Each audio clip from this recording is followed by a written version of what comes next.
muna tayo para kay Eden Santos. Here we go.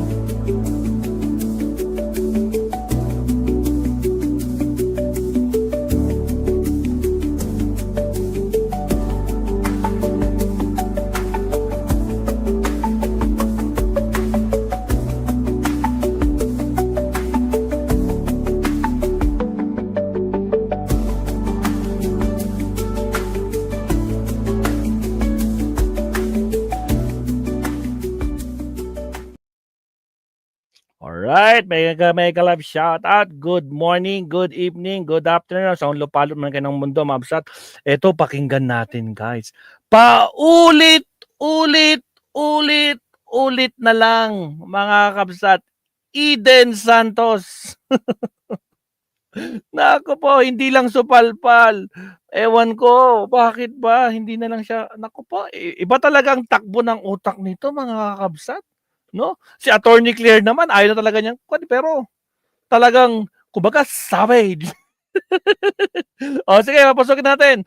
At ibabsat, palakpakan naman natin si Eden Santos. Pasok. Eden Santos, net 25. Ay, sorry naman. Eden pala, Eden. Hindi pala Eden. Iba pala yung Eden. Eden cheese pala yun. Eden pala, Eden.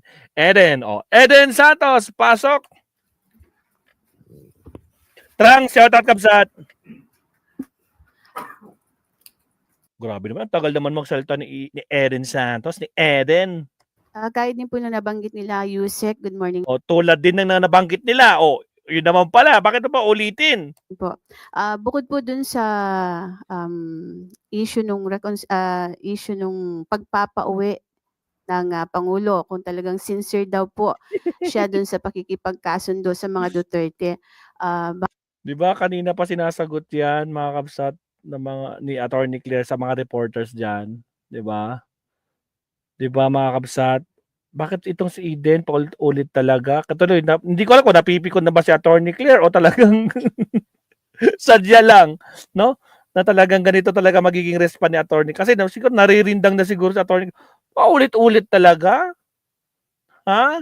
Reconciliation? Hindi naman para sa mga Duterte lang yon, para sa lahat. Nako po, Eden Santos, di ba? Sinabi na kanina, bago pa ikaw tinawag dyan, narinig mo na. Dapat nag-a-adjust ka eh. Naku po, ano ba talaga pinupunto mo? O sige, tuloy. Baka pwede rin magpa-hair follicle test ang Pangulo. Maliban daw sa pag-uwi. Naku po, nakinig ito kay Banat Bay, mga kabsat. Nakinig to kay Banat Bay. Diba? Hala, mga kabsat, nakinig to kay Banat Bay. Ang dali nga, asa ba yung kay Banat Bay dito? Ang dali nga lang, mga kabsat. Naku, pinakinggan niya yata si Banat Bay, mga kakabsat. Bakit pumasok na naman yung hair follicle test na sinasabi nito? Di ba yun yung gusto mangyari ni Kwan? Ni Banat Bay. 3 hiling niya yun. At yung pang-apat na hiling niya, unang hiling niya, tawag nito, unang hiling, pauwiin si Tatay Digong. Pangalawang hiling, wag nang ituloy yung impeachment. 'Di ba? Kung talagang sincere ka, Pangulong Bongbong Marcos, no? BBM, kung talagang sincere ka sa pakikipag-reconcile sa mga Duterte, kuno, no? Kailangan unang-una kon ko muna. Tawag dito. Pauwiin mo muna si Tatay Digong namin, 'di ba? Pangalawa, kailangan tapusin mo na. Pigilan mo na. Huwag niyo nang ituloy ang impeachment ni Sara. At pangatlo, ito nga, hair follicle test. Nako, balikan natin si Kwan. Pakita ko sa inyo.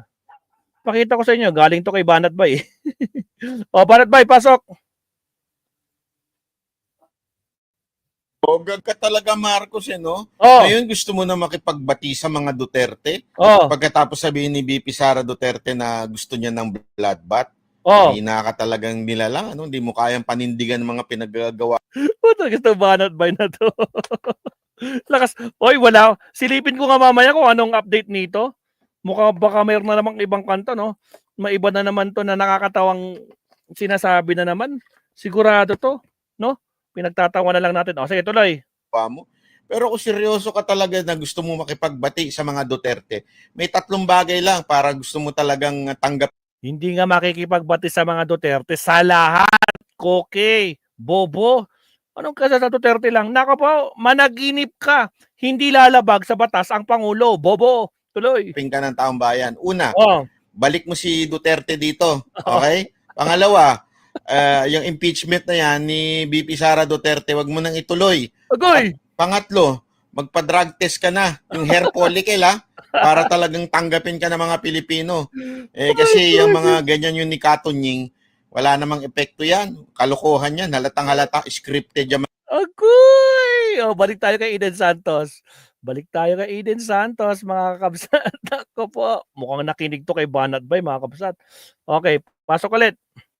Isa pa.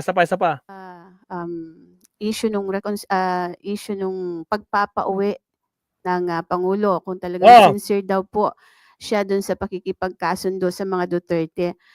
Baka pwede ring magpa-hair follicle test ang Pangulo. May mga condition po para lang maipakita daw yung sinseridad po ng ating Pangulo dun sa kanyang Putragit para daw makita yung sinseridad. O di pa uwin, tsaka magpa-drug test daw si Pangulo kung talagang sincere. Nako po. Attorney Claire, ikaw na bahala dyan. Basagin mo na. Tuloy. reconcile or pakikipagkasundo sa mga Duterte. Ano pong reaction ng Malacanang dito? O, anong reaction ng Malacanang, Attorney Claire? O, paulit-ulit ito ha. Okay. Lights, camera, action. Ulit-ulit, paulit-ulit, uulit-ulitin ko, uulit-ulitin natin. Putragis, isa mga Attorney Claire. Putragis. O, Eden Santos, makinig ka. Ito. Ulit-ulit, paulit-ulit, uulit-ulitin ko, uulit-ulitin natin. Peke, ang video na siyang pinespread or isiniwalat itong si Atty. Harry Roque. Dapat O, peke yung video. Di ba? Ano pa ba? Hanggang ngayon pa ba, hindi pa kayo nakaka-move on na peke yung mga ebidensya ninyo? Putragis siya yung mga DDS. Paulit-ulit. My goodness. Nako po. Nako po. Ano ba ito? Uy, pasalamat kayo. Mabait si Pangulong Bongbong Marcos o kaya si Attorney Claire o kaya sino ba? Di kahit si Pangulong Bongbong Marcos na, di ba? Maalala nyo noon kapag may press con, mga kapsat, balik lang tayo. Meron yung makulit sa Rappler. Sino yon? Sino yung makulit sa Rappler na hindi na niya pinayagan pag merong press con, hindi niya sinasama yung Rappler? Ano ang pangalan na nung yung babae, yung short hair na babae sa Rappler? Ano pangalan nun, mga kapsat? Ranada ba yun? Si Ranada? Tama ba? Ranada yata pangalan ng babaeng yun eh. Nakalimutan, hindi ko sure. Pero parang ganun. Parang Ranada yung pangalan ng Rappler reporter. Kasi nga, talagang kinokontra niya lagi si Digo noon. Kaya hindi na siya pwede umaten sa mga press con, di ba? Ng Malacanang. Pasalamat dito kay Eden Santos, hindi ito pinagbabawalan ng presidente natin. Napakabait talaga ni Bongbong Marcos. Nakapaw! Sige, tuloy, Attorney Claire. natin siyang paniwalaan, uulit-ulitin ko, paulit-ulit na lamang siya. Yusek, follow up lang po. Ano namang ipa-follow up mo, Eden Santos? Agoy. Hindi na talaga. Ayun, tama. Yan. Tama si Pia Ranada. Ayun, tama. Salamat, Kapsat, Sir Deo, Kapsat, no? Si Pia. Salamat. Pia Ranada, ayun. 'Di ba? Talagang pinahiya ni PRRD noon, si Pia Ranada, kahit sa maraming reporter, harap-harapan. Ngayon, hindi na siya nakakabalik. Ngayon, buti hindi ginagawa ni Pangulo, no? Kasi siyempre, ako po, welcome kayo, basta umayos kayo. Paulit-ulit. Sige, tuloy natin. Attorney Claire, pasok ulit. Paulit-ulit na lamang siya. Yusek, follow up lang po. Hindi naman din po batay dun sa video lang yung panawagang magpa-hair follicle test ang Pangulo. Bukod po doon. Hair follicle test, katasabi mo lang kanina, maliban doon, ano na naman? My goodness, ang lakas talaga ng kwan nito, guys, no? Hindi ko alam kung saan humuhugot to ng kakulitan. Nako po, Nasbak Manon, Michael Pangad, ano pa talaga? Scramble, shoutout Kapsat. Paulit. Sige, ulit-ulitin natin, sabi ni Pretty Jamina. Saka, pagbigyan natin. Sige, lights, camera, action. Na lamang siya. Yusek, follow up lang po.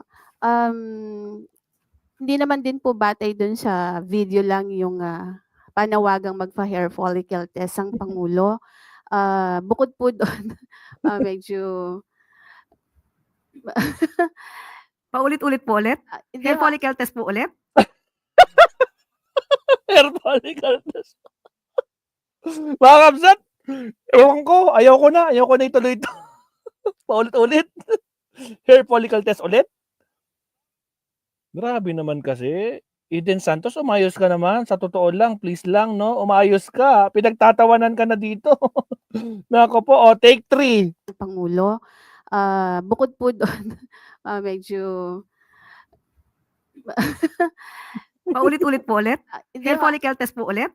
Yun po yung ilan sa tingin nyo ba meron silang karapatang magbigay ng kondisyon kapalit ng sinasabi po ng Pangulo natin na para makipagkasundo? Ang pakikipagkasundo po ay para sa taong bayan. O yan, may karapatan ba? Di mo pa sabihin, itong mga senador na to, itong mga DDS na supporter na to, at mga umaayon na gustong pauwin si Digong, may karapatan ba sila magbigay ng kondisyon? Attorney Claire, anong sagot mo diyan? Para makipagkasundo? Ang pakikipagkasundo po ay para sa taong bayan, hindi para sa personal na interes ng iba. Yun! Naku po! Doon pa lang, wala nang pag-asa. So meaning, lahat ng sasabihin nyo na pauwin si Digong, hindi yun mangyayari dahil personal. Nakagustuhan lang ng mga garapata yan. Naku po! Naku po! Agoy! Nakakaawa lang si Eden, sabi naman ni Kabsat Mama Loves. Na kaya nga, paulit-ulit kasi. Diba? O, last round, 4th round. O, take 4. Lights, camera, action. Karapatang magbigay ng kondisyon kapalit nung sinasabi po ng Pangulo natin na para makipagkasundo. Ang pakikipagkasundo po ay para sa taong bayan, hindi para sa personal na interes ng iba.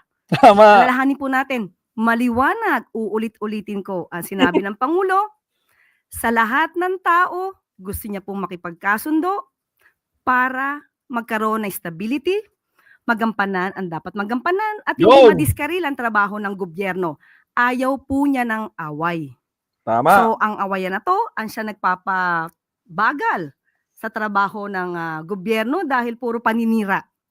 Puro fake news na natatanggap ng Pangulo. So ang pakikipagkasundo sa lahat, hindi lamang para sa mga Duterte, ay tama lang po na gawain ng Pangulo bilang Tama. ama ng bansa. Tama. Magsasakripisyo na siya kahit siya na po yung sinisiraan. Tama. Kahit siya na po yung binibigyan ng maling kwento at binibigyan at ginagawa ng peke Peking na video. video. Yan Ginagawa ng peking video. Ang galing-galing talaga. Nako po. Hindi talaga nakakalusot, mga Kabsat. Nako po. Uy, grabe naman si Joseph. Sabi niya, pati DDS na reporter, TANGA rin. Makulit lang. Makulit lang, Kabsat. Di ba? Alak ng kamote talaga, oo. 1.4 billion his managed yata, maestro. Okay. Sino to, Ma'am Hermes? Ay, wait lang. Sino tinutukoy doon? Yung kay Icon ba yun? Yung kay Arnel ba yun? Nakapa, oh. O, Kabsat Trangs, Eden Santos, kahit kailan, walang makikipagbati sa'yo. O, sino gusto makipag-reconcile kay Kwan? Makipag-reconcile kay Eden Santos, mga Kabsat. Agoy. Naku po. Naku po. Agoy. Pero Mabsat, naku po, basag na naman dito. No? Itong si Eden Santos. Hindi na nakakuha ng mga satisfied na sagot para sa kanya. Kasi para sa kanya, gusto niya kulit-kulitin, di ba? Hanggat hindi niya gusto yung sagot niya, kinukulit. Follow up. Naku po, ngayon, na-follow up ka. Paulit-ulit ka. O siya, Mabsat. Naku po. Murdered na naman. Naku po. Nakakaawa na talaga. Agoy. O siya, sige, tuloy natin to. po ang dapat na gawin talaga ng isang ama ng bansa. Salamat. Yun. O, yun na, Mabsat. Naku po, mga kakabsat Trangs. Naku po. Agoy. O siya, dyan tayo magtatapos guys no, sa kay Eden Santos. Next topic tayo. Pero bago tayo mag-next topic, mag-con naman tayo. Bigyan natin ng closing remarks, countdown si Eden Santos. Tuloy.